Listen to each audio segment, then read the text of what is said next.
Hello, my friends, and welcome back to yet another episode of Watching the Watchers Live. My name is Robert Gouveia. I am a criminal defense attorney here at the R&R Law Group in the always beautiful and sunny and a little bit cold Scottsdale, Arizona.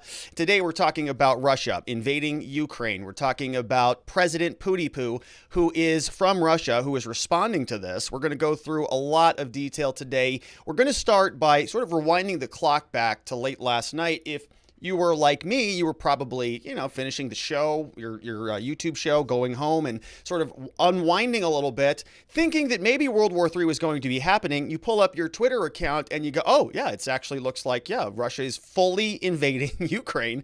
And all night long, there were just people posting imagery and videos and photographs of, a lot of the carnage, some of the war porn as it is, that was happening late last night, early into the morning over there. And so we're going to go through some of that. We're going to see exactly what Putin said he was going to do. He went to his parliament and said, look, we need permission for this special operation. And then he made an announcement and then boom, he went into it. So we're going to break down what happened there. We're going to check in with some Ukrainian members of parliament. A guy named Alexey Goncharenko is calling Putin the modern day Hitler. And so a lot of those comparisons, I'm sure, will be thrown around here very soon, and maybe with good cause. We don't know. We're also going to check and see what the Ukrainian President Zelensky has to say about it, because he confirmed it when it was all happening last night. And so, the whole world for a long time has been saying this was going to happen. The Biden administration largely has been beating this drum. Here it is. And now we're wondering, well, what's the response? There was a lot of threats of sanctions and really serious repercussions if old Putin were deciding to do something like this. And he did. And so now people were wanting to hear from the president, President Joe Biden, the man with all of these years of diplomacy experience as a senator, as somebody who's been a bureaucrat forever. People are wondering, well, what's he going to do about it? Well, guess what? He woke up today and gave a speech, and he came out and talked about it. And so we are going to break this down. Guess what the solution is going to be? Oh, yeah, more sanctions. And the media doesn't really buy it either. We've got several clips, several questions that Joe Biden took came from the media, and they're all scratching their heads. They're saying, you said that sanctions were going to be serious and he did it anyways, or do you have another plan, or are we just kind of done on this, or what? And so Joe Biden was out. We're going to go through his press conference. We're going to listen in as other people are sort of encouraging him maybe to promote a counterattack involving cyber warfare, a little cyber attack action coming out of the White House. And so we're going to explore those topics. And then in our last segment, Putin responded. So he actually came out today, and I've got, I think, a 4-minute clip. Most of the stuff I clipped today, I have not even listened to because I was sort of really compressed for show today. Compressed for time for show prep, you can see. And we're going to go through it together. And so I'm not even sure what he said in that clip, but we will make that determination together. And so, boy, do we've got a lot to get to. If you want to be a part of the show, the place to do that is over at watchingthewatchers.locals.com. They are chatting away over there. There's a thread. We have a comments thread, which is public, by the way. So if you go over to YouTube, it's free. You can check out the comment thread. You just can't comment on it unless you're a supporter, but you can read it. There's a chat taking place over there. If you're a supporter on Locals, you also get access to the Telegram secret community. So a lot of good reasons to support us there. Also, if you're a member on YouTube, which is another great place to support the show, you get access to these gifts. You get access to the honorary Canadian flag for the Freedom Convoy, which is still percolating here in the United States. You get badges to show how long you've been a supporter. Appreciate that. Tiering things up to 2 years in badges. And so, of course, I very much appreciate it if you hit that join button or you join us on Locals. Either way, it's right next to the subscribe button if you're on YouTube, and it's very much appreciated. I said that like 7 times. All right, enough already. Okay, so let's get into the news of the day. President Putin went to his parliament and decided that he was going to ask them for permission to do something like invade a country. TRT World Now on Twitter is saying that he actually went to the upper house of his parliament and asked for permission to use forces abroad.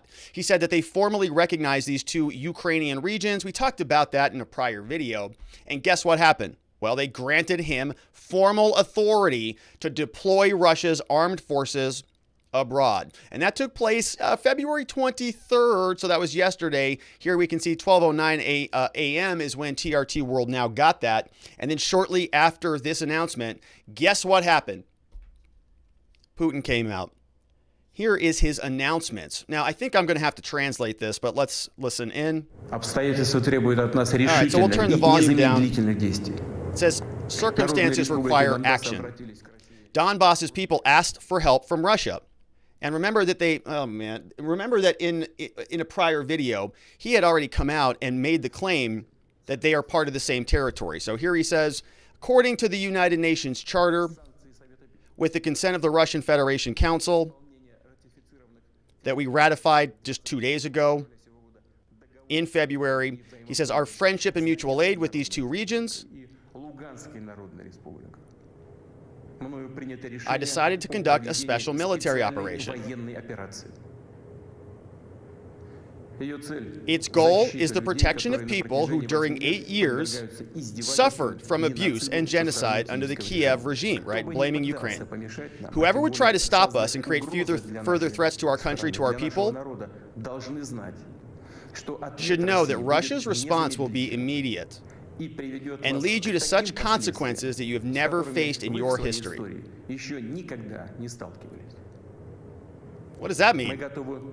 We are ready for any outcome. Whoa.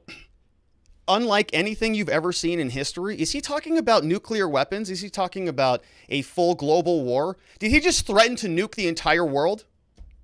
It's kind of what it sounded like to me. Consequences unlike any you have ever seen. So it's a pretty ominous statement. Now, Putin came out and delivered a big, longer statement than that. That was sort of the highlights of it.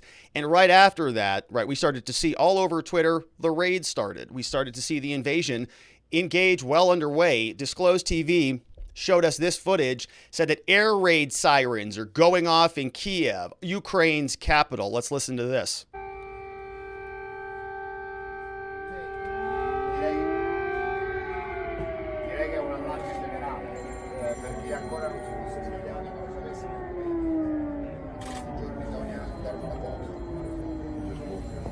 So you can see a beautiful downtown area. The air sirens are going off. They are entering a state of emergency. We start to see aircraft flying in. Now, I'm not a military aircraft expert or a military expert in any way, shape, or form, but you can see here somebody's telling us that an Su-25 is spotted over this region. Here's what that looks like. I don't think there was any audio on this one, but right, these are sort of, military aircraft flying in at low altitude into sort of, residential areas. And certainly, people would be freaking out at that moment. Now, also saw that people were fleeing the country. There was, if you looked at the Google map, the traffic there, was just sort of a gridlock as people were fleeing to Poland and Romania and other parts. Another video came out from ELINT News, says another video of a cruise missile flying in Ukraine. Now, I think there's a profanity here. Yeah, I think there's a content warning on this one. So if you've got little ones, I think he drops the F-bomb because a missile is flying over his head. So here, brace yourself for that. Russia has declared war on Ukraine. As soon as the declaration... There you go. Oh, fuck! That's a missile! That's a missile! That's a fucking missile! That was one of those, like... Holy shit! Russia has declared... All right, so you can see, right, people are starting to get a little bit concerned about that. Air sirens going off. Putin just made that announcement. Missiles flying overhead. Aircraft flying at low altitude doesn't look good. New York Times is confirming. They've got some other image that came in, and this is kind of interesting. You can see this is from a different part, sort of in the southern region near Crimea. You can see these are the first images of Russian troops entering Ukraine, verified by the New York Times, which means, I guess, it means something, I guess. Footage captured by security cameras at the border crossing on Thursday morning show Russian military vehicles entering from Crimea. And so here is that region. Okay, we spent a lot of time talking about this region because this region was contested during the prior Biden administration when he was vice president with Obama back in 2014. We have the Crimean Peninsula here, and you can see the border between Ukraine and Russia is this one that I'm highlighting here in red. Kiev is right here, sort of up in the upper central capital here in the middle of Ukraine. And this is where this video, where that footage is coming from. Did I clip that? Yeah, here's another image of a lot of the battles that are taking place. And so you can see, according to this map, they have the Crimea sort of highlighted in a contested shade. This is, it's not Ukraine, it's not Russia, it's sort of both. But you can see all of these different battles and shellings and, bombings and little skirmishes taking place all over the country. The footage that we're about to see is sort of down here in Crimea. Now, we don't know where it is, if it's down here, in this sort of juncture point between this region and Russia, or if they're already further in, sort of going from Crimea up into Ukraine, don't know. But here is what that footage looks like. And you can see it's just tanks, just like literal tanks just rolling down the street. So there's no audio on this one here, but this looks like it was security footage, state border guard service, right? In between, like this is like like a customs port. And so, when you drive from Arizona to California and you sort of have to stop and they say, do you have any illegal drugs in there? Like it's one of those ports. And you just have one nation just rolling in all their armed services. All right, it's all their armed military gear rolling on in. Not even really facing any problems there. Did everybody leave? I don't know. So you can see what's happening. Now, we've got a couple more clips before we start to get into some reaction. Here, the Intel Crab, which is one of the best follows on Twitter, by the way. The Intel Crab is such a good follow, I can't recommend him enough. The Ukrainian city of Lutsk was targeted moments ago by Russian airstrikes. Now, this is 100 kilometers away from the border with Poland. The furthest west strikes so far this morning. And remember, we've talked about this previously. The Donetsk region and the Lutsk region, these are two different, geographic areas that Putin just said, that's my land now. Or those are independent territories now. They want our help, and so we're going to give it to them. But when we were doing that analysis, we were looking at the demographics and we were asking ourselves, how far does the Russian, people kind of go into Ukraine, and it goes pretty far. And so the next question, of course, is how far west is Putin going to go? Here is what one of those bombings or airstrikes looks like. Чуєш, тільки що їбать. Це аеродром, походу. Це не аеродром, аеродром там. У нас тут пиздец. All right, as you can see, bombs and airstrikes going off. Here's another one. This is the speaker of the Ukraine Parliament. His name is Stefanchuk. He's filmed fleeing Kiev with his family. Can't blame the guy, right? So here he is just loading up. Everybody's packing up and getting out of there. All right, so he's loading up his car. Here is Kiev's mayor urging citizens to stay home after explosions are heard in the capital. Cars are moving around very fastly. There were a couple of alarms sounding, so there is definitely explosions going on in Kiev. We heard from the Russian representative to the UN Security Council saying that this is not a full-scale war. This is purely a special operation in eastern Ukraine. But from your eyewitness experience there, that is certainly not the case. Yeah. Yes, what we need to identify is what is actually going on, because we've heard the warnings from multiple Western allies of Ukraine stating that Russia would provoke false flag attacks, and that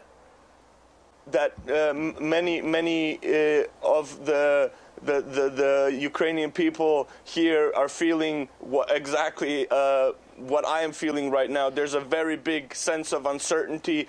We've heard the lines coming through by the Secretary General Stoltenberg that he did believe a full-scale invasion was being prepared by the Russian Federation, in particular Vladimir Putin. So in terms of what is going on right now, only Vladimir Putin has that answer, and why he has chosen to go the path he has done. All right, so you can see here, right, this is another summation by, I think this came over from the Financial Times.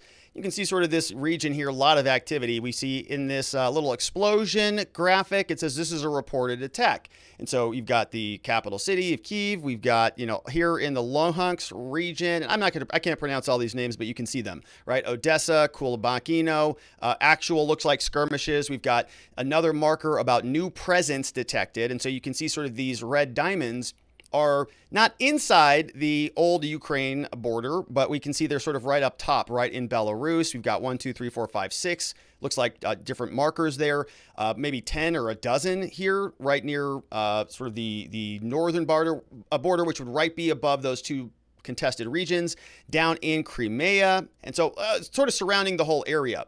Here was another interesting clip. This is a woman. She went up to one of the guards there.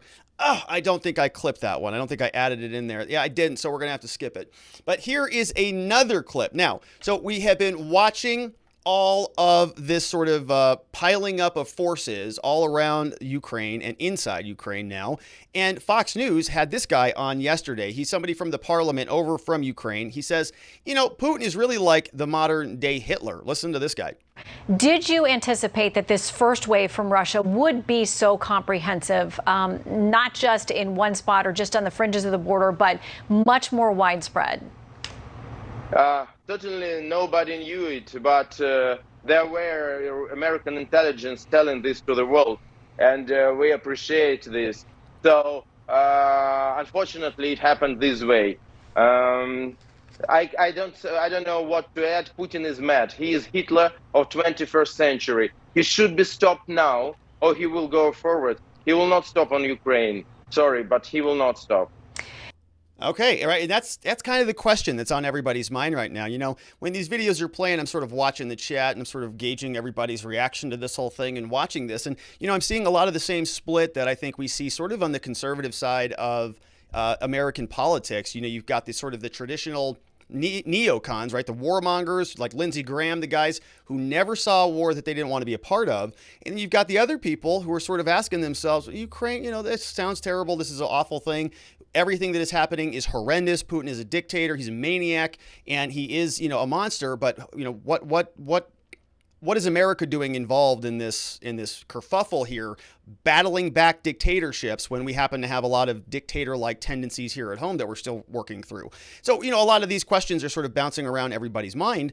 But another question is, what if this guy's right? You know, what if Putin is like sensing that the world is realigned, you know, sort of against the West? And in many cases, maybe it is. I mean, we've been watching what NATO has been doing over these last months. Basically, their word has been completely feckless. Russia didn't care at all. They just said, that's great. Sanction us all you want. We're going to roll right on in there. And so now you have, let's say, you know, Russia, China, you've got a couple of these countries that decide that they're going to pal up. They can make a stronger axis united, and they see a bunch of flailing, quisling idiots leading the West, you know, everywhere you turn, right? And everybody's killing themselves over lockdowns and masks and pronouns and all sorts of, you know, really, really sort of, I guess, non-consequential things, in my humble opinion, on many of these issues, right, are sort of, or are less important than what's happening with when people are getting fired from their jobs, for example. And so, you know, they take a look at this and they see a weak old leader who can't even hardly, you know, finish a speech. Maybe there is some thought there, right? Maybe what happens if he is, in fact, somebody who is Hitler-esque? Who knows? And so this parliamentarian is asking some very good questions about that. Now, out of Ukraine, they're calling it a full-scale invasion. So this is Dmytro Kuleba. And Dmytro Kuleba is somebody who is their, I think their, you know, defense minister in Ukraine, says Putin has launched a full-scale invasion. Peaceful Ukrainian cities are under strike. This is a war of aggression. Ukraine will defend itself and will win, he says. The world can and must stop Putin. The time to act is now. We'll see about that. We'll see. Right now, here is what the Ukraine military has done. They have some pictures over here from TRT World Now. And let's go through some of these. In pictures, Russian tanks and armored vehicles are moving through the separatist-controlled cities of Donetsk in eastern Ukraine. And you can see, right, some pretty heavy artillery there, some pretty, you know, heavy equipment. Here is another tweet. Ukraine's military says our air defense shot down a Russian plane in the east. Attacks taking place on all fronts, including Crimea. We're being attacked with artillery, heavy equipment, and small arms, right? Sort of a summation of what Ukraine is saying. Here, I've got a clip from Ukraine President Zelensky. Now, this is a clip in I don't know what they speak, in his language, his native language. Here, he's saying Russia is attacking the military installations across the country. He says Ukraine is launching its own defensive measures. He's urging Ukrainians to stay calm and stay home, and then says he spoke with Biden. Now, you're not going to be able to understand this unless you speak this language, but you can just sort of watch his facial expressions, right? He's pretty fired up. His country's under Шановні attack. громадяни України, сьогодні вранці президент Путін оголосив проведення спеціальної військової операції на Донбасі. Росія здійснила удари по нашій військовій інфраструктурі та по нашим прикордонникам, прикордонним загонам. В багатьох містах України було чутно вибухи. Ми вводимо воєнний стан на всій території нашої держави. Хвилину тому я провів розмову з президентом Байденом. Сполучені Штати Америки вже почали гуртувати міжнародну підтримку.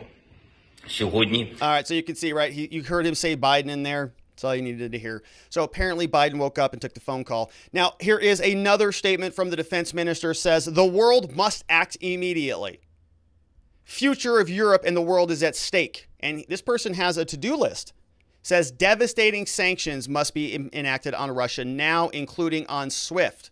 So they want them pulled out of the world's sort of financial system. Says fully isolate Russia by all means in all formats. Says weapons and equipment for Ukraine. Arm us up. We need financial assistance. We need humanitarian assistance. We are under full-scale invasion. And so when you woke up this morning in Ukraine, this was that clip that I mentioned earlier that I thought I didn't add, but I did add it. We see a Russian soldier here.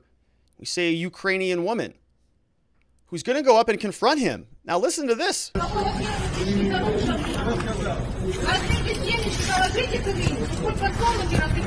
Now she's telling him, she's scolding him. Apparently she's telling him to get the F out of her land.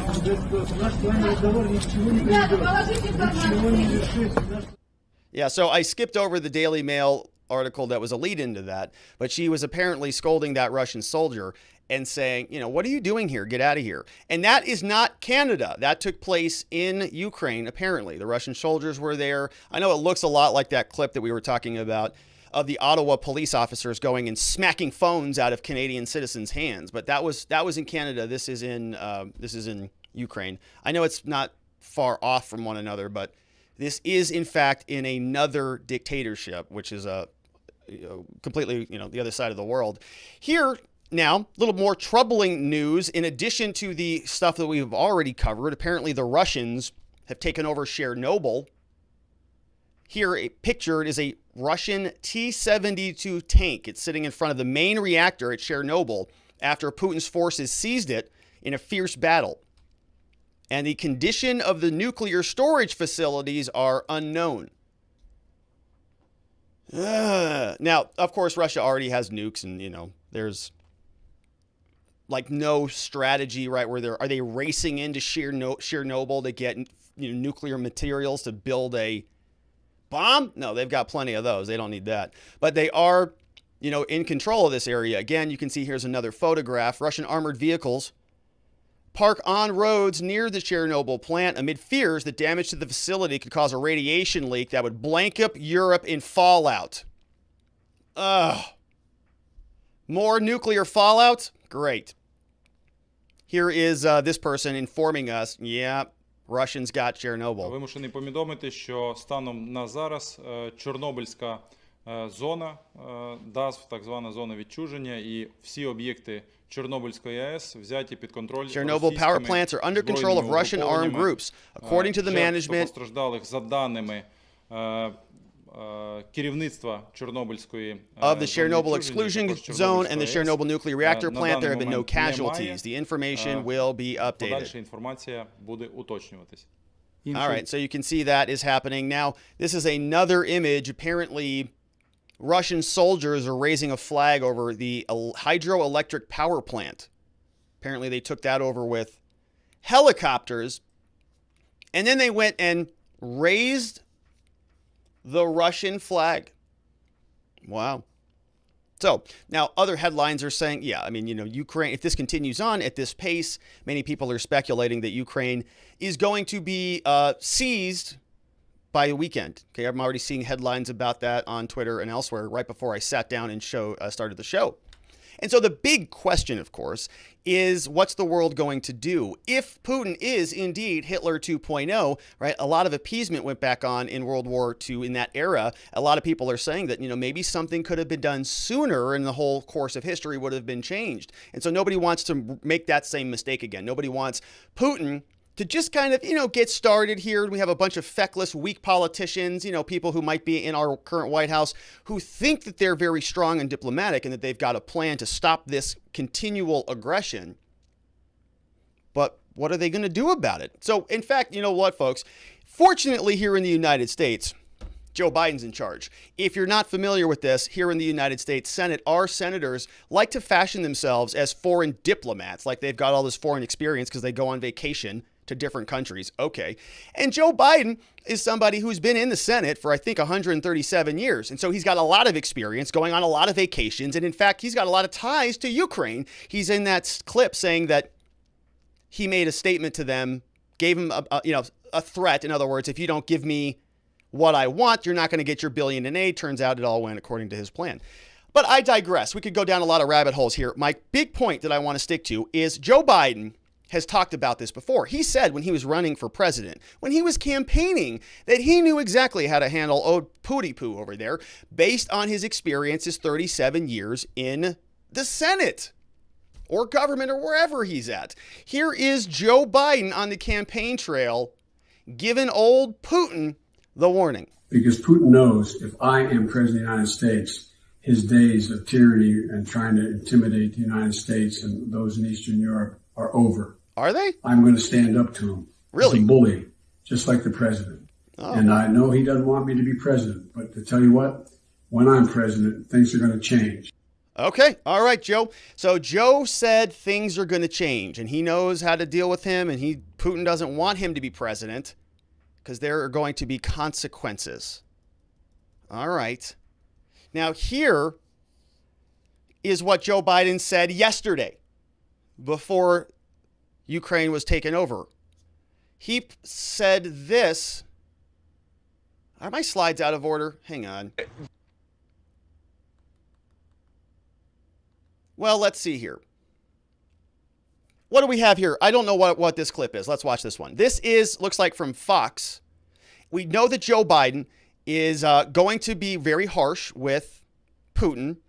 Let's see what Peter Doocy said happened last night as soon as the shelling started in Ukraine. Good evening, Shannon, here on the North Lawn of the White House, where we don't believe the president is in the Oval Office because when he is in the Oval Office, they station a Marine sentry outside the West Wing. We have not seen that late this evening, but 2 minutes ago, the press secretary told us online the president was briefed on a secure call this evening by Secretary Blinken, Secretary Austin, Chairman Milley, and National Security Advisor Jake Sullivan about the ongoing attack on Ukraine by Russian military forces.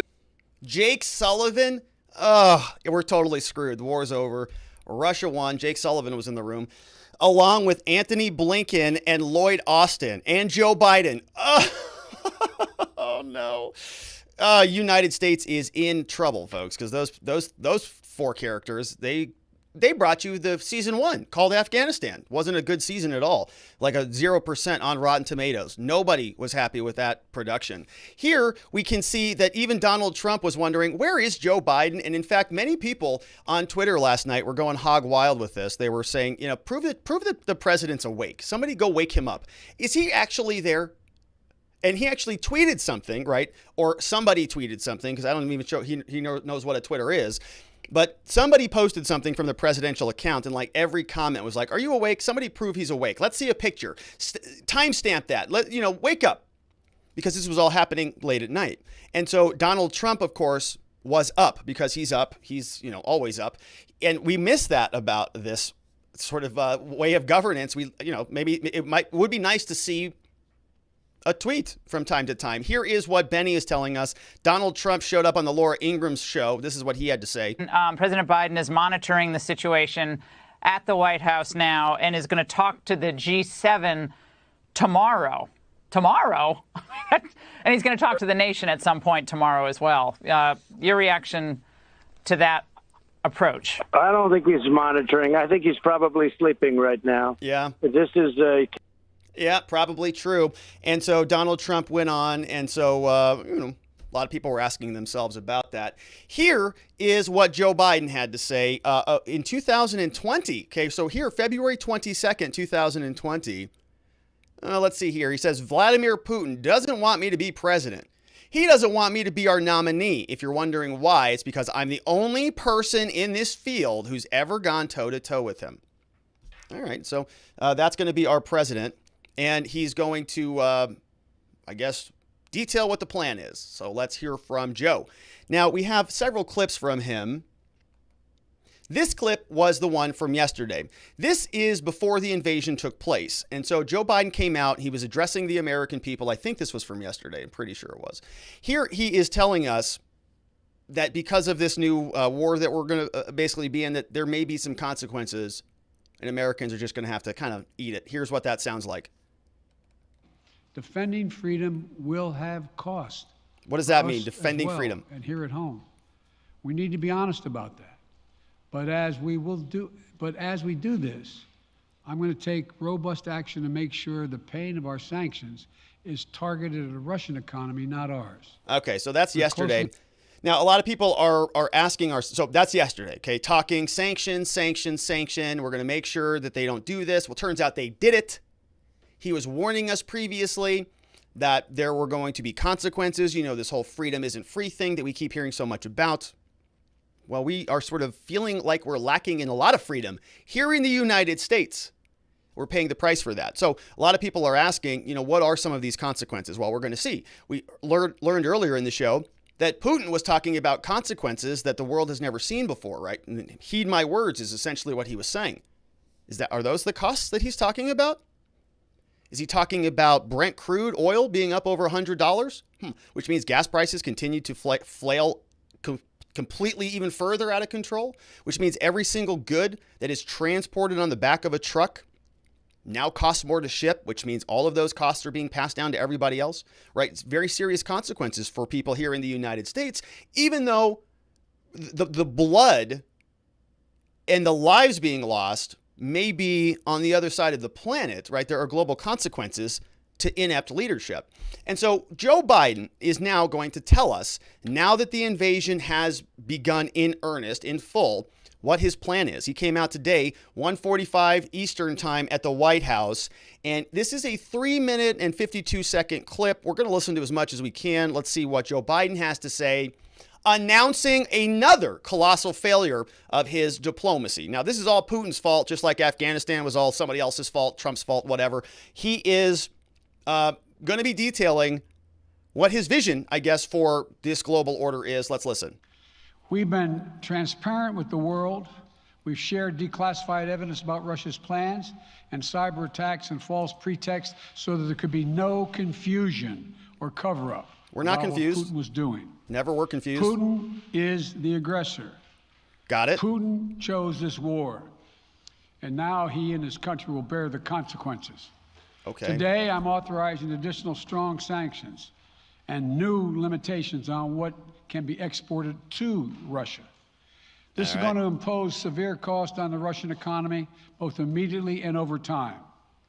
We have purposely designed these sanctions to maximize the long-term impact on Russia and to minimize the impact on the United States and our allies. All right, so we're going to pause on that real quick, okay? So I have a whole series of slides that we're about to get to where, okay, sanctions, yes. Economic hardship, okay, yes.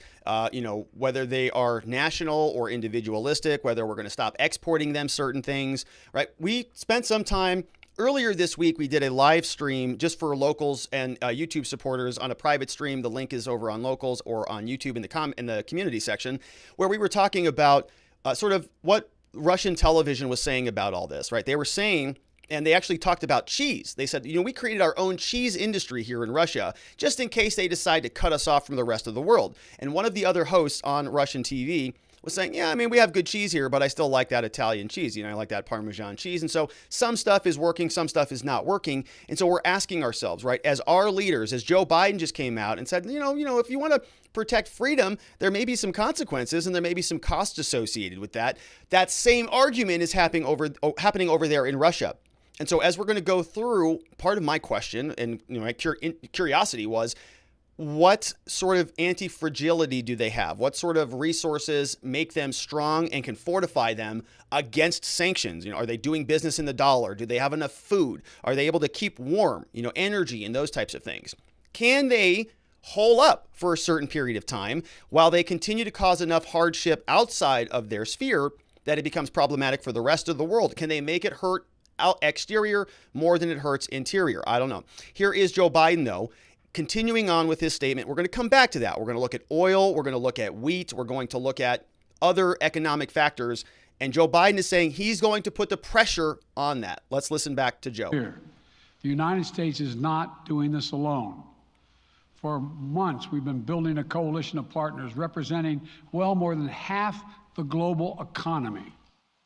27 members of the European Union, including France, Germany, Italy, as well as the United Kingdom, Canada, Japan, Australia, New Zealand, and many others, to amplify the joint impact of our response. Okay.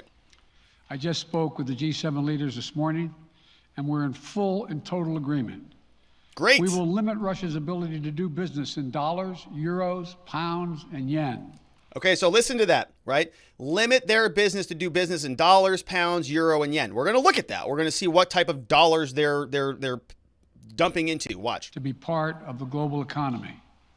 We'll limit their ability to do that. We're going to stunt the ability to finance and grow the Russian military. We're going to impose and we're going to impair their ability to compete in high-tech 21st century economy. We've already seen the impact of our actions on Russia's currency and the ruble, which early today hit its weakest level ever in history. Great. The Russia stock market plunged today. The So did Russian ours. government borrowing rates spiked by over 15%. In today's actions, we've now sanctioned Russian banks that together hold around $1 trillion in assets. All right, we're going to look at all that, but man, he is really laboring through this, isn't he? I mean, and he looks just exhausted. Let's watch. We've cut off Russia's largest bank, a bank that holds more than 1/3 of Russia's banking assets by itself. Cut it off from the U.S. financial system. All right, we're going to talk about that. We're also blocking 4 more major banks. That means every asset they have in America will be frozen. This includes VTB, the second largest bank in Russia, which has $250 billion. That's not inconsequential. Okay, now we are going to see that Putin came out in the last segment of the show today. Putin came out and he has this sort of press conference or this meeting with all of his, I think, his oligarchs, right? The sort of the parliament. And he kind of has a talking to with them, right? And I haven't watched the full thing, but he's justifying what happened here. I'm guessing largely because many of these people don't want their $250 billion seized at all. So maybe that will have consequences. We'll see. Let's go back to Biden.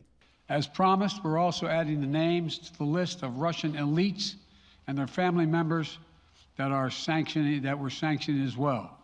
As I said on Tuesday, these are people who personally gain from the Kremlin's policies, and they should share in the pain. We will keep up this drumbeat of those designations against corrupt billionaires in the days ahead. All right, so what's the end goal? So I guess the end goal would be to put enough pressure on these oligarchs that they're going to put enough pressure on Putin that Putin's going to what? Stop the aggression? I guess that's the strategy. Let's listen. Tuesday, we stopped the Russian government from raising money from U.S. or European investors. Now we're going to apply the same restrictions to Russia's largest state-owned enterprises, companies with assets that exceed $1.4 trillion. It's a lot. Some of the most powerful impacts of our actions will come over time as we squeeze Russians' access to finances and technology for strategic sectors of its economy and degrade its industrial capacity for years to come. Between our actions and those of our allies and partners, we estimate that we'll cut off more than half of Russia's high-tech imports. All right. It'll strike a blow to their ability to continue to modernize their military. It'll degrade their aerospace industry, including their space program. It'll hurt their ability to build ships, reducing their ability to compete economically. And it will be a major hit to Putin's long-term strategic ambitions.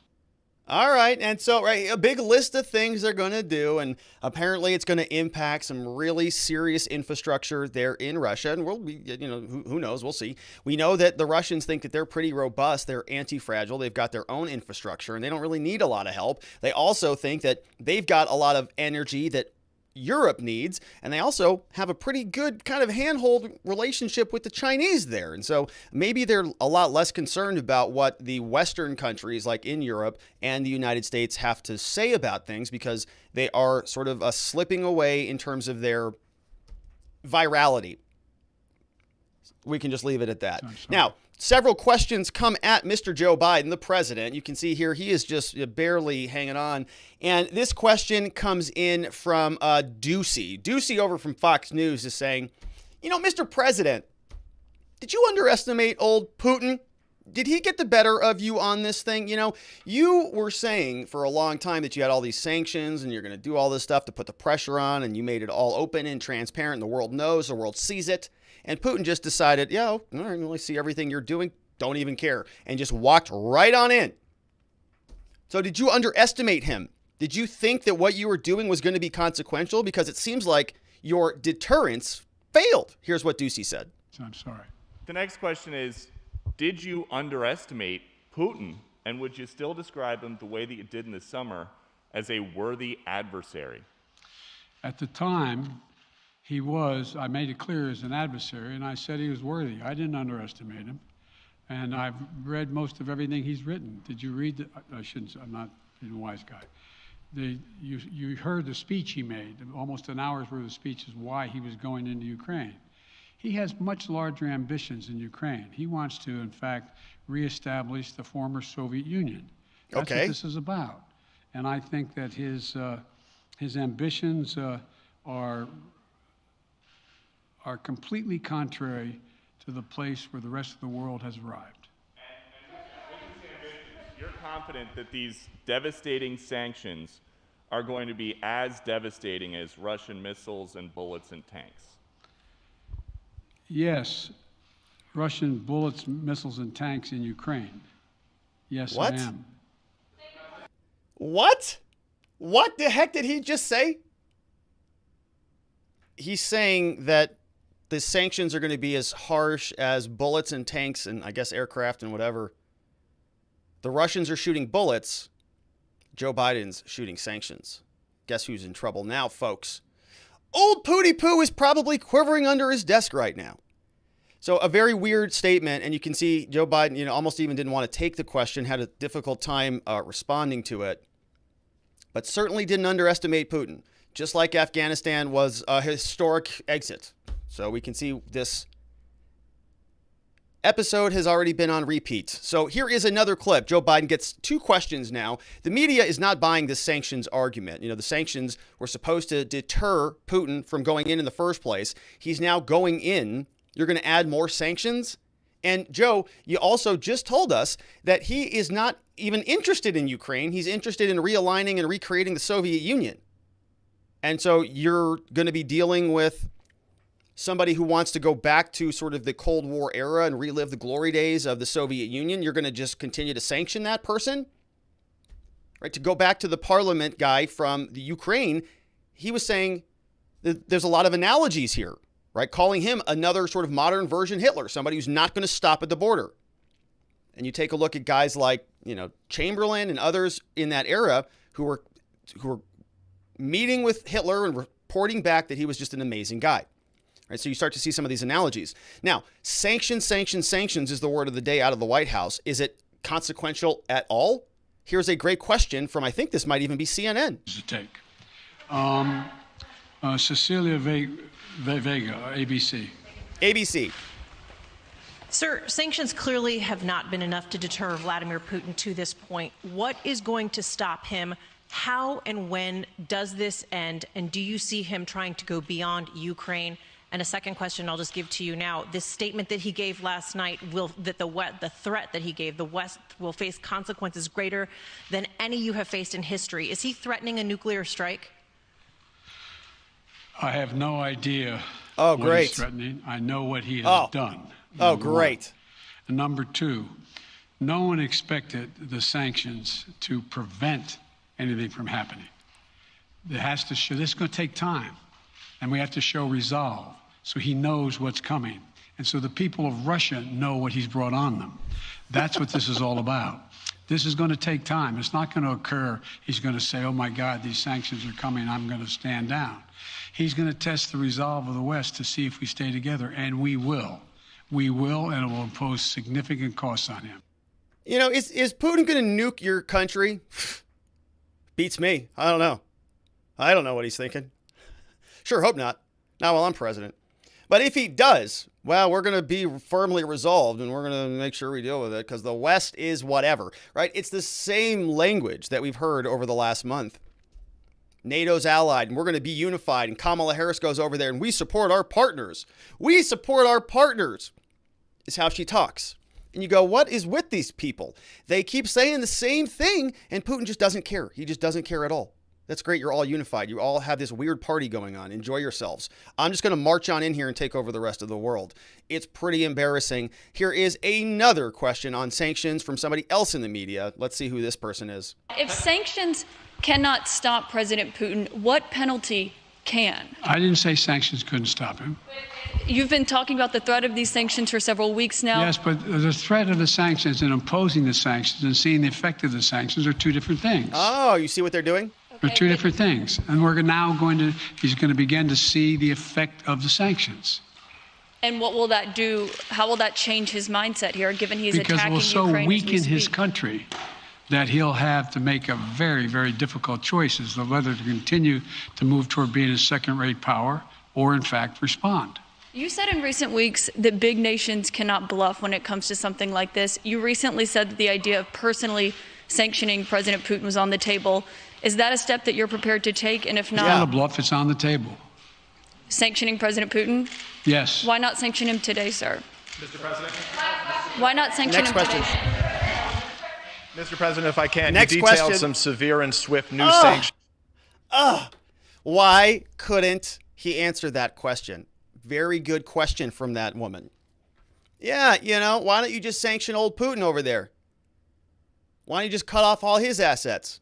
They haven't done that yet, apparently. So, a lot of sanction talk, not a lot of solution talk. And so I was very curious about this. You know, what is the sanction game going to do to Russia? Is this going to be a big thing? You know, look, we don't know, right? We're just citizens. We just sort of, have to take in what these garbage bureaucrats feed us, and they have these, these stupid little tools they use to tell us that these things are effective. And it's like, it's a bunch of people like pushing paper around, like acting like they're doing stuff, but it's not actually anything. We're going to sanction them. Okay, great. Well, is it consequential or not? Because it doesn't seem like it is, because all of the dictators around the world who've constantly been sanctioned for as long as I've been alive just continue to dictate, as far as I can tell. And so we take a look now at Russia. Very curious about the pipeline network that they've got there. You can see, right, that area that we're talking about, going to highlight this puppy in red. Where is my cursor? There it is. Here, let's do that again. Ukraine is in this area. You can see this sort of highlighted area. The border is Ukraine. A lot of gas pipelines going through there. And we've got several, like this one in purple, which is the Soyuz pipeline system. This one in blue looks like it's the Blue Stream pipeline. We've got number 5, which is the Suez. I can't tell where all these are, right? Different colors, they all blend together. Northern Lights and the Yamal pipeline system. And then what we were really looking at was the Nord Stream 2. This Nord Stream 2 here coming sort of around this one and then working its way down across this region into Germany. A lot of activity, a lot of oil, a lot of it coming from Russia into other parts of Europe, as you can see. Okay, right? See these big tributaries coming here, down here into these other parts, right? My guess is that's oil coming from Russia, kind of not the other way around, right? You know, are they piping in oil from France and Italy? I don't think so. So yeah, Europe is pretty dependent on a punch of that oil, I would guess here. And we also ask ourselves about, food. Okay, so if Russia is going to be like this independent, siloed country, they're going to be cut off from the rest of the world because Joe Biden and Jake Sullivan, they went back to their Oxford and Harvard pals and they decided that they're going to sanction Putin. All right. And so they decided that they're going to do that. They've got a lot of fuel, right? There was a whole Nord Stream 2 and there's a lot of fuel in Russia. So probably going to be able to heat their houses quite well and stay warm and provide, right? So their population is going to have that going for them. We start thinking about things like food supplies. We have a interesting graphic here. Who buys the Russian and the Ukrainian wheat? I think I had a different slide I wanted to show you first. Yes, this is what I wanted to show you here. This is the top exporters of wheat around the world, all right? And so this is one of those fancy graphics that when I play it is going to show you where the world ends up. And now let's take a look here. In 2000, we see who is the major exporters of wheat around the world. You take a look: US, Canada, France, Argentina, Australia, Germany, UK, Kazakhstan, Turkey, and Belgium. Guess who's not in that list? Russia. Guess who else is not in that list? Ukraine. And so once we fast forward and we're asking about wheat, the top exporters in the world, let's see who rises to the top. Let's see who's got plenty of wheat and arguably a food supply. Let's listen. So here, if I press play, okay, what? Oh, stuff. Oh, look who just jumped onto the board. Russia's now in 5th place. Russia's moving up to 4th. Russia 3rd. Russia's back down to 4th. We've got Ukraine's in the house. Russia is now down in about 5th place, moving up to 4th, and Ukraine's right behind Russia. Russia takes 3rd. Ukraine's moving into 6th. Russia's in number 1. Not even close. Russia's number 1 takes the lead. 2019, Russia becomes the number 1 exporter of wheat around the world as of 2019. And then we have Ukraine, which is in like the 5th position, right? So we see these two places now. Major exporters, US, Canada, and France, take up the 2nd, 3rd, and 4th position. And so right, plenty of food, and a lot of people are buying that wheat. You can see if we go to this slide, you can see the entire supply of the wheat is listed over here on the left, and all the different countries in the area are buying it. Now, similarly, right, most of this is not going to Europe. Okay, so that gigantic export problem, right? If Europe cuts them off, who cares, according to them? Because big parts of this supply are going to Egypt, Turkey, Bangladesh. The rest of it is split between, African countries. We've got Nigeria, we've got Sudan, we have Thailand, Morocco, South Korea, Spain, Israel's in here. They're all buying the wheat. Guess who's not here? United States, Germany, England, France, UK, Switzerland. None of those countries are there. All right, so cut them off. Who cares? We also see they've got a lot of agricultural land in Ukraine. And so if the Russians actually take Ukraine, well, they got a bunch of new land to do all their farming. They've got exports. Guess who's buying their exports? Okay, Ukraine exports. Guess where those go? Those go to Russia and China. Perfect. Russia's already going to have them.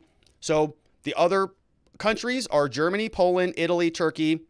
So we've got a couple European countries, Germany, Poland, Italy. Let's say they bail out, maybe Turkey too. They still have Egypt, India, and so, they can maybe weather that storm. Also over here, Russia's top exports are all over to China, 14% go to China. After that, you've got Belarus, then you've got Turkey, South Korea, US, Kazakhstan, UK, and Germany, Italy. All right, so we can see that. We already went through the exports. We can also take a look at the Black Sea. Now, if Russia takes over Ukraine, they get a big, fat new port they're very happy about. Ukraine relies on the Black Sea ports to export agricultural goods around the world. Here, the contested area that we were fighting about in 2014 was Crimea. And now if they take Ukraine, they're going to be able to get these ports here in Odessa and near Moldova. This was the Nord Stream 2 pipeline, right? This is all being basically canceled right now. We saw those other pipelines that are going in different areas. We heard that this is off, but where's Germany getting its fuel from then? Good question. Here, we also heard Joe Biden was going to be, clamping them down in terms of the U.S. dollar. Here, this is another clip from the Geoeconomics Center over from something like the Atlantic Council. Source is from the Bank of Russia, so keep that in mind. Here, this says, you can see the different colors. We are comparing a couple different currencies. We've got the Russian ruble, we've got the US dollar is in green, settlements in the euro, and then other currencies. When Russia exports to China, okay, this is what we're talking about here. What are they settling their exports in? Oh, very interesting. In 2013, all the way up about 2015, all of the settlements were taking place in the US dollar. That started to narrowly tighten after 2015. 2018 comes around. We see a drastic tapering of the settlements. They're not settling their exports in US dollars anymore. They're now settling them in euros. Oh, very interesting. So the US dollar seems like it's less consequential than maybe the euro is. Now, if they put some pressure on the euro or whatever, maybe that still becomes a problem for them. But you can see they're making a hard pivot away from the US dollar. So who knows if those sanctions are going to have any consequence? We'll see. And remember, we're not talking sort of the same game. We're not playing the same game here. One's a game of economics. The other's a game of empire. And empires have different priorities than sanctions and, good exchange rates and things like that. So I think they're playing a little bit of a different game. Joe Biden also exploring other options. What else can they do to push back here against this Russian invasion? ABC or NBC News was reporting that Biden has been presented options for massive cyber attacks against Russia, including disrupting the internet, shutting off power, and stopping trains in their tracks. Biden been presented a number of options. 2 U.S. intelligence officials, one Western intelligence, and another person briefed on the matter say no final decisions have been made. But U.S. and military warriors have been proposing the use of America's cyber weapons on a scale never before contemplated. Can shut off power, stop them from resupplying their forces. You could do everything from slowing the trains down to having them fall off the tracks. Continues on, says sources said the options presented include preemptive responses to the invasion of Ukraine. Many said the potential would be designed to disrupt but not destroy and just harm the networks. One U.S. official said, our response will be harsh and measured, but not so severe as to encourage Putin to take more drastic steps. White House didn't respond for comment. Somebody said in a statement, this report is wildly off base and does not reflect what is actually being discussed. That came out from Emily Horn over at the White House. Yeah, I think the White House would need to be concerned about that because recall, the United States hasn't done too well on the most recent cyber attacks that have happened there. Remember, we talked about many of those here on this channel. What was it? The pipeline there near on the East Coast, right? Wasn't that a cyber hack? Not sure the U.S. infrastructure is really built to withstand a cyber war, especially when largely many of the bots and hackers come out of Russia in the first place. All right. And so a lot of questions being bandied about over there at the White House and the Biden administration. What is going to be done? We've heard sanctions for months now, and sanctions were imposed, and Putin did what he did anyways. So we'll see if that matters. But it might. Here is Putin, who came out and addressed a group of his oligarchs today.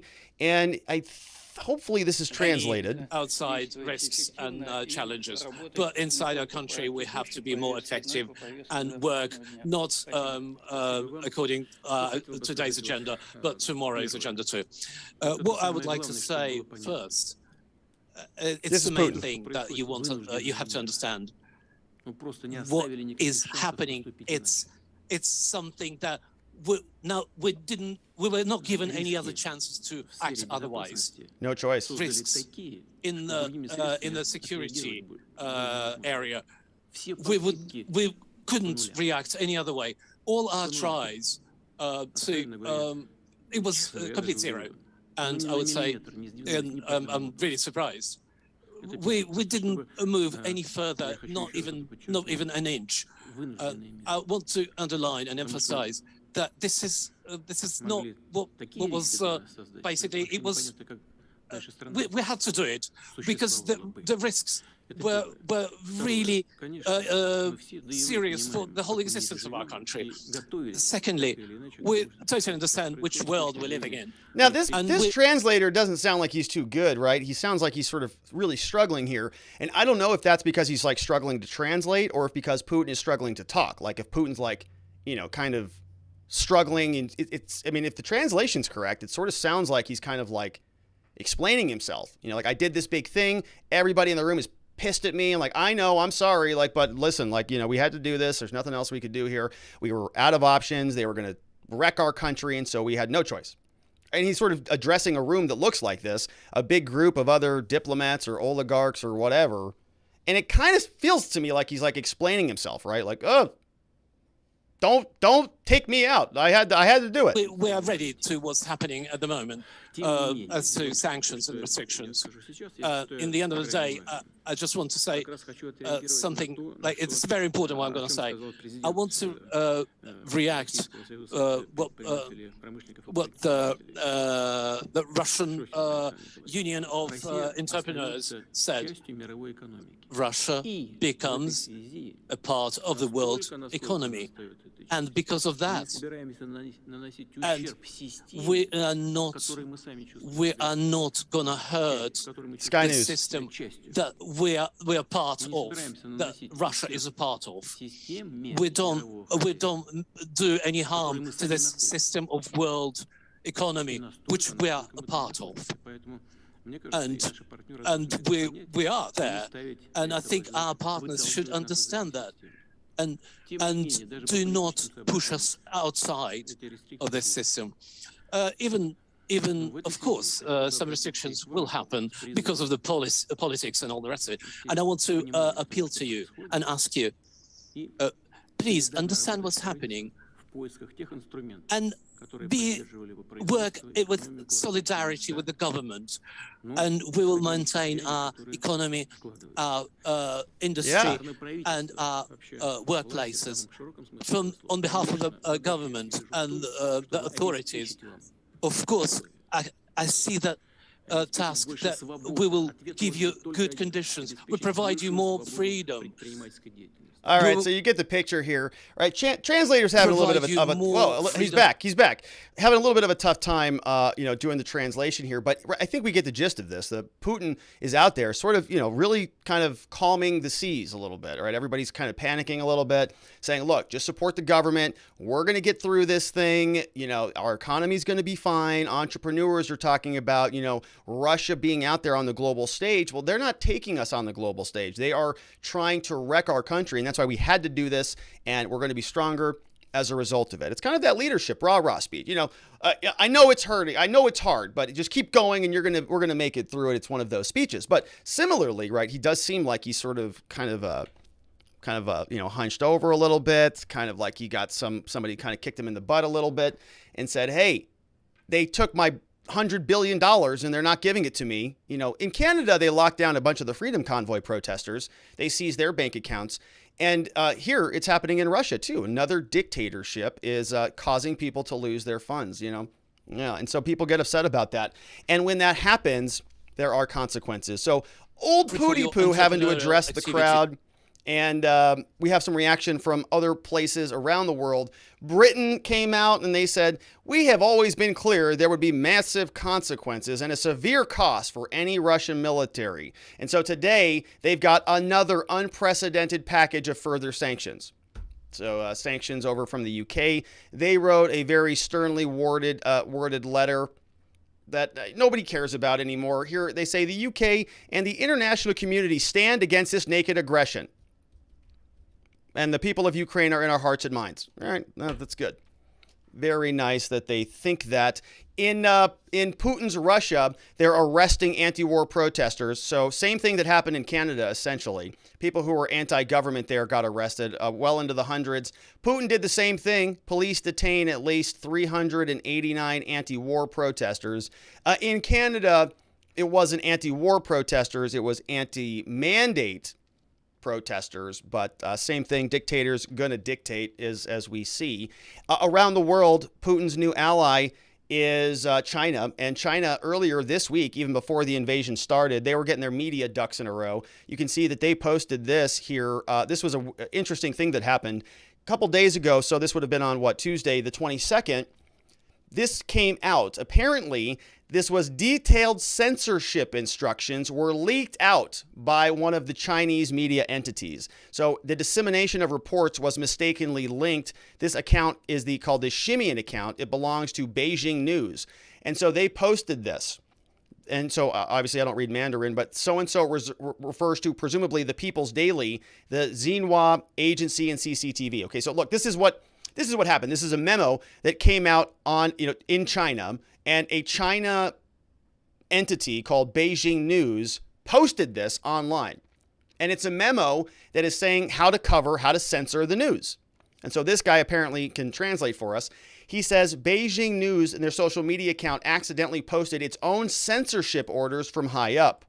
It details ban on posts that are, quote, not positive towards Russia or positive towards the West. Okay, so like here, we'll break that down. If it's not positive towards Russia, don't post it. So if it's negative towards Russia, you're not allowed to post that. You're also not allowed to post anything that is positive towards the West. Okay, so in other words, they're not going to be sort of cheerleading for Russia, but they are going to be stopping anything that is not positive. All user comments must be carefully screened and slowly posted. And that's the new order that came out from the CCP in China. Now, we have a similar order in the United States media, because you'll notice that this came out on February 22nd. We had a similar order come out from our own communist media. Here, CBS News posted this also on February 22nd. And so this new talking point that came out even before the invasion started from CBS is that the U.S. economy has been hit with increased gas prices, inflation, and supply chain issues due to the Ukraine crisis. All right. So this talking point was already spreading around 2 days ago, that the economy is going to be having big problems now because of the crisis. There was no invasion. Putin didn't even sign the order back on February 22nd. And so increased gas prices, inflation, and supply chain issues. So you can see when you have an opportunity to exploit a crisis, you're going to want to make sure you do that. And here is a good one. And so all of the economic hardship, all of the other things that nobody in the media wants to talk about as it relates to the crumbling Biden administration, now going to conveniently have something to talk about. Probably not even going to have time to talk about the Freedom Convoy or anything like that either, right? Because now it's all Ukraine. It's war porn everywhere you turn. Everything, whether there's new information that is coming out from the CDC or from the FDA. Now we can not talk about things like Ghislaine Maxwell. We can all talk about Ukraine and talk about the never-ending war. And let's see what you have to say about this from our friends over at watchingthewatchers.locals.com and see if we had any. Oh, yeah, and so this was a good juncture point. So remember this video? I was talking about this video before we jump into your comments. This was the video of I was talking about earlier this week. This kind of felt a lot like what the West was doing and screaming at Putin. And then this is sort of what Putin was doing. Okay, so the cat is Putin. And the woman behind the camera is going to be the West screaming at Putin. Okay, so watch. No. Here. No. No. That's Putin.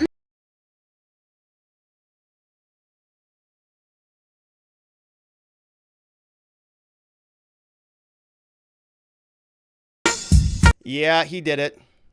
Yeah, he just did it. Oh, man. Yeah, so obviously I don't think Putin is thug life or a good person for doing what he did. But that's essentially what happened there. I mean, I think that's pretty accurate. All right, let's see. We've got some questions that came in and some comments. So we're going to do a refresh on this. Let's see if there is anything here. There is. All right. And so we've got some questions that came in over on YouTube. Let's get to those. We had a super chat that came in. Berry Cream. No, wait, that was yesterday.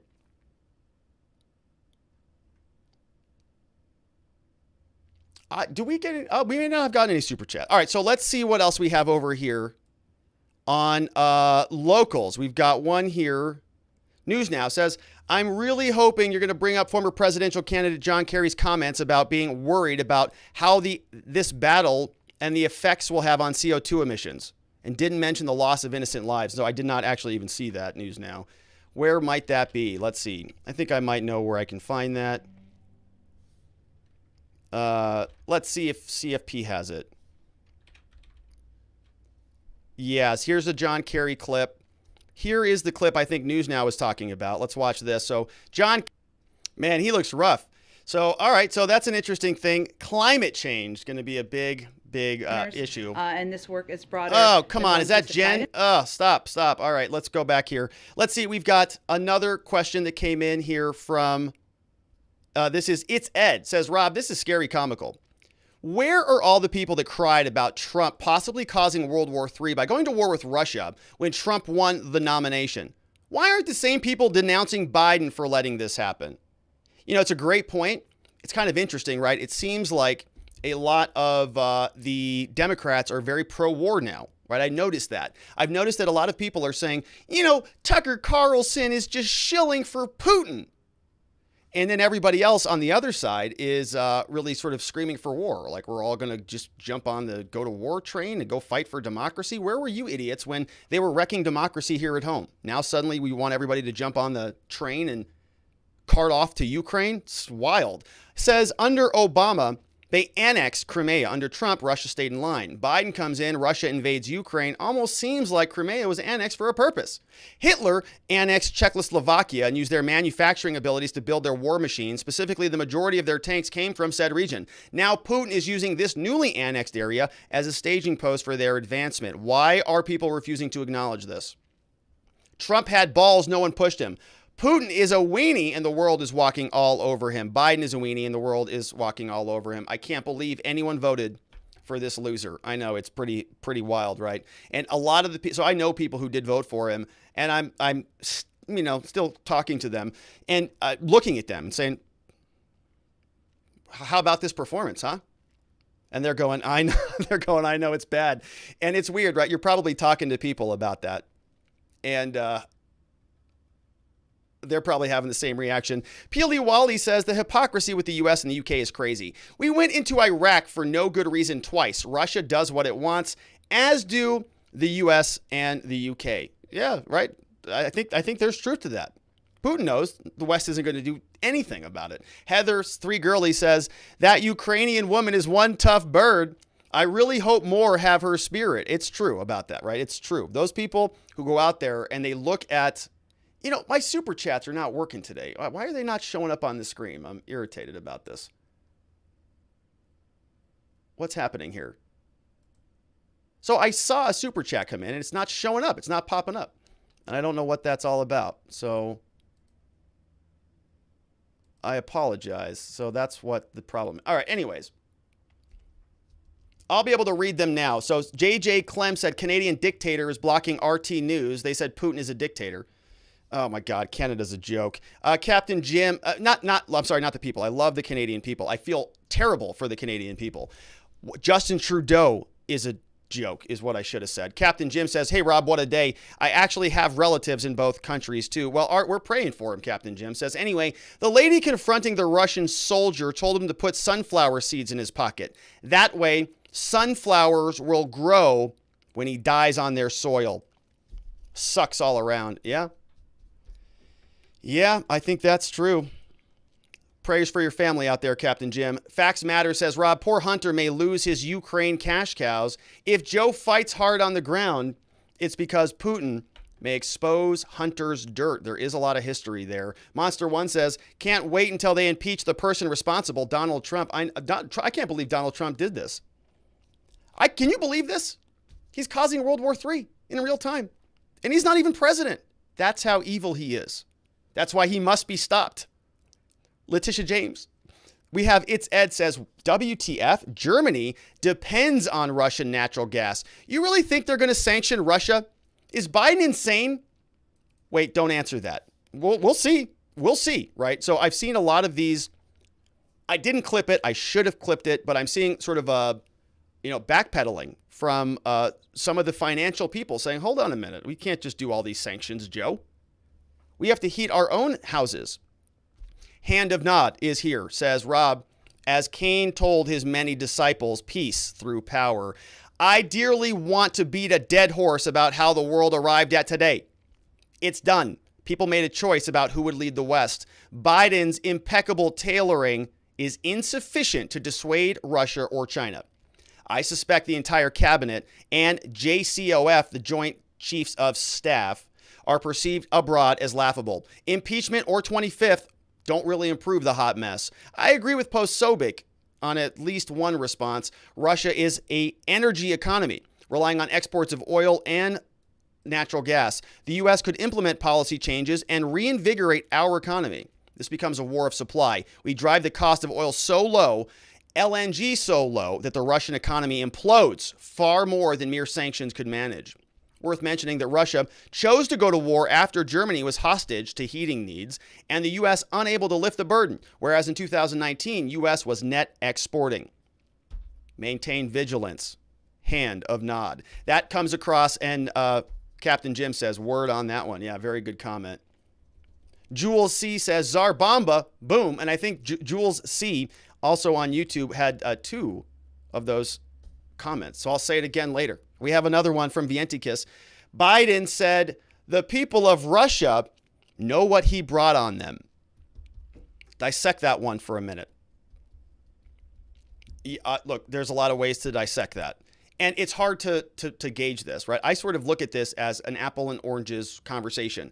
Joe Biden and the left and many people in the West, they want to have an apples conversation. That's not at all what Putin wants to have. He wants to have a orange conversation.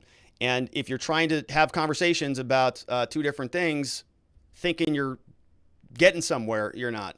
And we're not. That's why the thumbnail on the show today is futility, because for some reason they think they're having a conversation with Putin that is not happening. We have another one from It's Ed says, yeah, but let's be honest, Rob, this wheat isn't organic. Oh, yeah.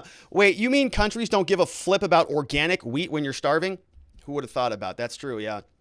Yeah, you know, the granola crunchers over at Berkeley, they don't want that wheat. Okay, it's not free-range, organic, free-roaming, cage-free wheat. That's the only type of wheat that they'll eat. That could be a jingle. Free-range, farm-free, cage-free wheat. Brian Hack is here, says LMAO, Russia is invading Ukraine, Canada is fighting itself, and this American and another American are arguing the position of never eating humans and possibly eating humans if society collapses. I'm on side never. However, pineapple goes on everything. Listen, Brian. We're not going to get into the pineapple on pizza argument. It's going to devolve into that at some point. We'll save that for World War IV. First name, last name says, great job today with the breakdown of the export and import through Rusky. Very informative. We're all screwed. That's from first name, last name. So thank you for that one, first name, last name. Yeah, it's interesting to think about this sort of from a different lens, through the economics lens. I'm glad that you enjoyed it. I had fun looking through all of that. There are some really great threads on Telegram, by the way. We're on Telegram. My discussion forum, you know, I don't even know what to call it. My channel, I think, is what you call it on Telegram, is not, you know, very good. I'm working on it. But there's a really good one in Disclosed TV has a good one. What are some of the other ones that I'm following? Disclosed TV has a really good one. Let's see here. Truckers for Freedom is another one. Project Veritas is on there. Yeah, the one that I've really been I've been really enjoying is Disclosed.tv. They've got a lot of good stuff on Ukraine. All right, we had another one in from Jay. Says, thank you, Robert, and the watchers. Another question. Thank you, Jay. Salt. He gave us a salt emoji. So salty? I don't know if you're saying I'm salty. I might be. It could be true. Stefania Moore says, are you worried about how China is going to look at us now? I think there's some real, consequence there. And I think that the Chinese would love the ability to go and sort of do the same thing with Taiwan. I think that is probably a thing that is being talked about right now. No doubt about that. Great question from Stefania Moore. Magdalene F says, at least you can make me laugh. It's still great to have humor in these uncertain times. Look, I think, yes, it is a horrific, terrible situation, but we also got to keep context to this thing. I think a big part of how the establishment maintains power over people is they make you think that every single thing that happens in the world is your problem, when really it is not your problem, right? Most of our problems are local, and they are able to engage us emotionally by dragging us into everybody else's, every single conflict, right? You have to be emotionally invested in everything. Got to open the New York Times and, wow, I got to drop everything and go help this current crisis. Well, unfortunately, right, as a matter of just practicality, many of us just don't have the ability to go out and impact the world, right? We can sit here and we can commiserate and we can support people with our money and our resources and our votes, and we can build our own communities. But, again, I'm still having a real hard time sort of, understanding why the United States needs to be involved in every single global conflict and the solution to every single global problem when we have our own problems here that have been ignored by our own leaders and politicians for most of my life, right? And we're sort of running out of bandwidth to be able to solve everything for everybody until we get our own affairs in order. Woke War 3 is here from Jules Z. So that's true, right? NATO and the woke Marines are very interested in pronouns and sort of making sure that there's enough diversity for everybody. And I think those are the super chats. Thank you for those. We had another one coming in from Paul Gregg here on Local. Says, Rob, the world versus Putin. How about neocons, neoliberals, Western plutocracies versus Russia and China and India? That's probably more accurate. Yeah, I mean, I was sort of pressed for time on that, but that's definitely more accurate. I think that's true. That's from Paul Gregg. Brian Hack is here, says, a good meme that showcases India, one of the world's oldest constant empires. Air traffic controller says, avoid the area. There's a war on. And Air India says, Leroy Jenkins. And so you can see India apparently is just flying right over Ukraine, whereas the rest of the air traffic is not. Leroy Jenkins is a good meme, of course. Sometimes I'll Leroy Jenkins right into issues and right into, things. And sometimes it works out, sometimes not. Here is another one, a good joke. Destination, Helsinki. Occupation? No, just visiting. Oh, you get it? He's asking for his occupation. Like, are you a dictator? No, just visiting. Not going to occupy at this time. Here, former LEO says, it sounds like Putin is using mean words, incorrect pronouns, and microaggressions. Somebody get the Secretary of Defense, Darth Vader, out from under his bed so he can put away those bad words. And let's do a quick refresh over here. A couple others came in from YouTube. Jules C says Trudeau for prison, which we'll see if that happens. That would be not a bad thing because he is a little dictator over there. And another one, Woke War 3 over on Locals. Let's see. Super chat in case you missed it. Greg Murat. Greg, I still have your thesis in my inbox. I'm going to look at it. Says, do you think Putin will also capture Moldova next? Because that's where the Western NATO border ends. In Romania. Also, read Taiwan warns Chinese aircraft in the defense zone. Maybe it's nothing, but who knows at this stage. I think that's true. I've seen a lot of headlines about that. News Now says, don't worry, the president is going to wag his finger at China next to keep them in line. Yeah, so not so sure how that's going to work out. They've been doing a lot of finger wagging, and it's not working out anywhere they turn.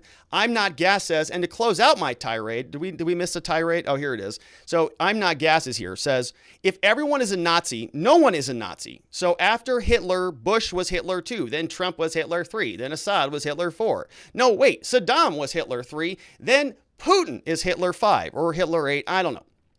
But Putin is Hitler fighting Azov Battalion, who are neo-Nazis, but Russia are Nazis, invading the Sudetenland. But Trump is Hitler simultaneously while Trudeau and Putin are Hitler. Can we stop with this everything is Hitler and Nazi crap, he says? It's like a giant mind virus making people unable to say anything besides myopic, brain-dead takes on politics. Well, I'm Not Gas. That sounds like something Hitler would say. Honestly, it sounds like a dictator would say something like that, so you better watch it. I'm just kidding, he says. And to close out my tirade, we should all remember, when masters fight, slaves bleed. Yeah, they're not going to war. All these people who are out there on MSNBC or wherever, Tucker Carlson is Putin's sock puppet, right? You can go fight those wars for all I care. Monster One says, Rekieta canceled his stream last night and Russia invades. Coincidence? I think not. Put didn't get his unbreaded and revolted. I'm still not up to speed on the breaded, unbreaded thing. I don't know which is better or what it means, and at this point, I'm too afraid to ask. Georgia Peaches says, Rob, was that Dr. Dre that cat was dancing to? Yeah, it was, wasn't it? Yeah, it was Dr. Dre. Yeah, thug life, man. C. Reed says, Rob, just an update on the David Daddling case, which should be the biggest news in history, but the mainstream media will not challenge it. Would love to see a mind map on this, or at least your take on it. David Daddling. Who is this? I remember this name. Yeah, which guy is this? Is this the Chevron? What just happened here? I think I just minimized every single screen that I have. And so are we still broadcasting? We are still broadcasting. I hit that minimize everything button. Ugh, that didn't work out very well. All right, here we go. We're back. So we'll take a look at that, see, read. We got that one from I'm Not Gas. We have this one here as a blast from the past in Ukraine. This is from Vientikis. And so, yeah, we can see some of this stuff. Oh, look who this is. Succeeded not because of equipment, but because of your courage. Oh. So interesting. We're back here again. I'm Not Gas says, my Geiger counter is ticking. A nuke just flew over my house. Georgia Peaches says, hey, Rob, at this old age, I'm learning so much more from you than I did in 4 years of college. Even when they still use books and most professors were anti-government. You've got such a talent. Keep me interested and entertained. I have 2 friends that are quite liberal that listen to you fairly frequently. Now that's talent, Rob. Keep up the great work. And thanks for the Eminem intro. Oh, thank you, Georgia Peaches. So that's a really nice, huge compliment. And I also want to give a shout out to my my lovely Aunt Linda. She says she listens to me, and she, you know, we have some disagreements on politics out there, but she listens too. And so I love my liberal friends who listen to the show. I really appreciate it. Look, I think that we have a lot more in common than not in common, right? Like the parties keep changing for some reason, but if you're anti-war, like the liberals used to be anti-war. And for some reason, it doesn't sound like they are anymore for some, I don't know. All right. And so we've got a couple others before we wrap it up for the day. Let's do a quick refresh over here. We check over on YouTube. First name, last name says Biden for dog catcher. That's a lot of work. You got to like be able to move and like walk upstairs and things. I'm not sure that he can handle that. We have another one from 05 Redrex. Number 1 says, what brands of polo shirts are you wearing on the stream? It's a good question. This is a Travis Matthews shirt. There's another brand that I also like, and I can't remember the name of it. Oh, Grayson. The other collared shirts are the Grayson shirts. They're very good. If you're here in Arizona, there's a woman I recommend her. She has a store at 32nd Street and Camelback, I think, Indian School. Q Contrary Mary. She's amazing. She helps me because I'm clueless with clothes and most things that involve style. And so she helps me with that stuff. She's amazing. A couple other questions came in. Georgia Peaches, did I miss another comment from you or did I get that one? Let me check real quick. Let's do a check on this. Make sure I don't miss any of these. And while that's loading, we'll go back up to the top. 503 says, it's springtime for Hitler. All joking aside, it's pretty sad. A person wouldn't be able to remake the producers these days. How far we have fallen. And so let's check one more over here from Georgia Peaches. Make sure we got all of these. I think we did, my friends. I think that is it for the day. And I'm checking some of the chats. Let's check over on Rumble to my Rumble friends over there. And I think that is it, my friends, for the day. And so I want to thank everybody for being a part of the show.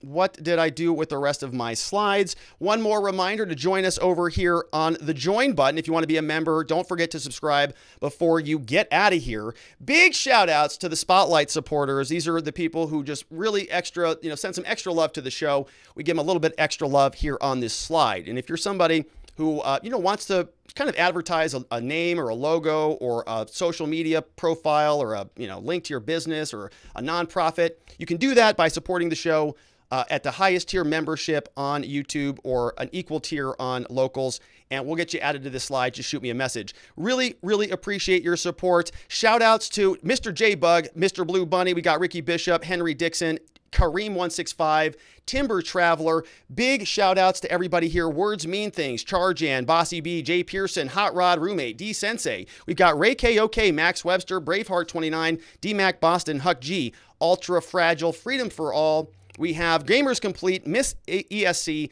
Jennifer Delman, Kim So, Roadrunner 60, Little Red Rose, P. Tatum, Miss Marplewise, Facts Matter, and Ask Why on this Saturday, February 26th at 7 o'clock Eastern Time. If you're a supporter over at watchingthewatchers.locals.com, we've got a monthly meetup that is taking place. It's on Zoom, ultra high security. Now you got to log in. And if you join us, we'll spend about an hour and a half talking with each other. It's a lot of fun when we get to connect. Wolfgang Deo says, any thoughts on what we can do if people try to terrorize the Freedom Convoy donors? I categorically deny the Washington Post journalist saying I donated to BLM. Keck. That's from Wolfgang Deo. Well, look, if you're being harassed, I would just look into filing an injunction against harassment in your local state. If you think you're being harassed or something similar, an order of protection, typically pretty easy to file. And so that would be my thought on that one, Wolfgang Deo, although there is no legal advice on that show, to consult with your local attorney for the advice on that. And I want to thank all the tremendous mods in the house. You know, I really do appreciate all of your work. Vientikis, we've got K Bean I'm looking at. We've got Just Cause. I see Zulu's back in the house. I know Henry Dixon's in the house. And there are many others who I'm not seeing right now, but I want to thank everybody for keeping the things under control. It is very, very much appreciated. And that, my friends, is it for us today. We're going to be back here tomorrow to do it all again. 4 p.m. Arizona, 5 p.m. Central, 6 p.m. on the East Coast. And for that one Florida man, everybody else have a tremendous evening. Sleep very well. I'll see you right back here tomorrow. Bye, my friends.